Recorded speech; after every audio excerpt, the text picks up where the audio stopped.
महाकालेश्वर मंदिर में स्थापित महाकालेश्वर ज्योतिर्लिंग भारत के सभी 12 ज्योतिर्लिंगों में तीसरा और बेहद खास ज्योतिर्लिंग है। उज्जैन में शिप्रा नदी के तट पर स्थित यह भव्य मंदिर मध्य प्रदेश राज्य के उज्जैन नगर में महाकालेश्वर भगवान का प्रमुख मंदिर है, जहां देश विदेश से श्रद्धालु बड़ी संख्या में भगवान महाकाल के दर्शन करने आते हैं। महाकालेश्वर मंदिर को पृथ्वी का नाभि स्थल भी कहा जाता है, क्योंकि इस मंदिर के शिखर से कर्क रेखा गुजरती है। महाकालेश्वर ज्योतिर्लिंग का इतिहास। आइए जानते हैं इस पौराणिक मंदिर का इतिहास और ऐसा क्या है कि यहाँ कभी राजा विक्रमादित्य के बाद कोई राजा एक रात भी टिक नहीं पाया था। महाकालेश्वर ज्योतिर्लिंग की पौराणिक कथा का वर्णन शिव पुराण में है।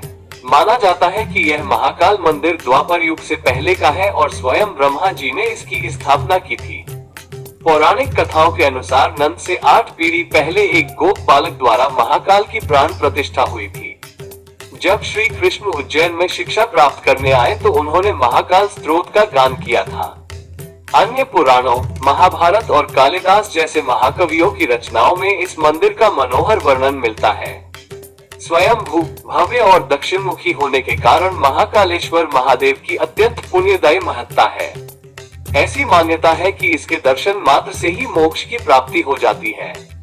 शिव महापुराण के अनुसार भगवान शिव ने महाकाल का रूप दूषण नामक दैत्य का वध करने के लिए लिया था, जिसके वध के बाद भगवान शिव को कालों का काल महाकाल कहा जाने लगा। आइए जानते हैं मंदिर के बार बार विध्वंस और पुनर्निर्माण की कहानी। इतिहास के पन्ने पलट के देखें तो पता चलता है कि यवनों के शासन काल में हिंदुओं की प्राचीन धार्मिक परंपराओं को खंडित और नष्ट करने का बारंबार प्रयास किया गया। 11वीं शताब्दी में गजनी के सेनापति ने मंदिर को नुकसान पहुंचाया। इसके बाद 1235 ईस्वी में इल्तुतमिश के द्वारा इस प्राचीन मंदिर का विध्वंस कर यहां कत्लेआम किया। तब धार के राजा देपाल देव हमला रोकने निकले, परंतु इससे पहले ही इल्तुतमिश ने मंदिर तोड़वा दिया था। इसके बाद राजा देपाल देव ने मंदिर का पुनर्निर्माण करवाया। इसके बाद औरंगजेब ने मंदिर के भग्नावशेषों पर मस्जिद बनवा दी थी। मंदिर का पुनर्निर्माण ग्वालियर के सिंधिया राजवंश के संस्थापक महाराज रणोजी सिंधिया ने कराया था। प्राण प्रतिष्ठा से पहले रणोजी सिंधिया ने इस मस्जिद को ध्वस्त कर दिया था। बाद में उन्हीं की प्रेरणा पर यहाँ सिंगस समागम की भी दोबारा शुरुआत कराई गई। इतिहासकारों के मुताबिक महाकाल के ज्योतिर्लिंग को करीब 500 साल तक मंदिर के भग्नावशेषों में ही पूजा जाता रहा था। राजमाता विजयराजे सिंधिया की आत्मकथा राजपथ से लोकपथ में इसका वर्णन मिलता है। सर्वप्रथम 102 ईसा पूर्व राजा विक्रमादित्य ने मंदिर परिसर का विस्तार किया था और उन्होंने मंदिर परिसर में धर्म सभा बनवाई थी। राजा वहीं से न्याय करने थे। विक्रमादित्य ने अनेक प्रकार की प्रतिमा भी बनवाई थी। इसका वर्णन कालिदास के ग्रंथ में प्राप्त होता है।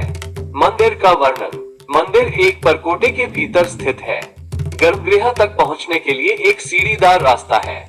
इसके ठीक ऊपर एक दूसरा कक्ष है जिसमें ओंकारेश्वर शिवलिंग स्थापित है। मंदिर का क्षेत्रफल 10.77 बाई 10.77 वर्ग मीटर और ऊंचाई 28.71 मीटर है। महाशिवरात्रि एवं श्रावण मास में हर सोमवार को इस मंदिर में अपार भीड़ होती है।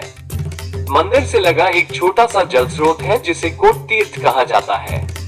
ऐसी मान्यता है कि इल्तुतमिश ने जब मंदिर को तुड़वाया तो शिवलिंग को इसी कोट तीर्थ में पिघवा दिया था।